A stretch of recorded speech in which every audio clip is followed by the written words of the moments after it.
ஐயப்பன் புலிப்பால் கொண்டு வர காட்டுக்குள்ள போறாரு. காட்டிற்குள் வந்து கொண்டிருந்த ஐயப்பனை மகிஷி தடுத்து நிறுத்தி இருக்கா.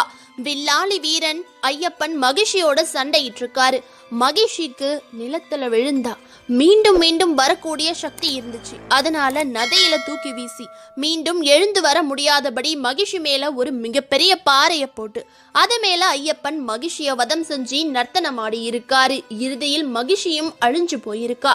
ஐயப்பனோட பாதம் பட்டதும் அரக்கி மகிஷி ஒரு அழகான பெண்ணாக தோன்றி ஐயப்பனோட பாதம் பணிஞ்சிருக்கா.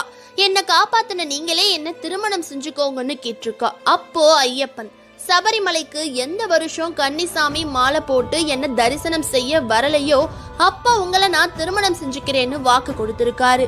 நீங்க என் சன்னதிக்கு பக்கத்திலேயே மஞ்சள் மாதாவா இருந்து இங்க வரும் பக்தர்கள் குறைகளை நிறைவேற்றி வாங்கன்னு சொல்லி இருக்காரு.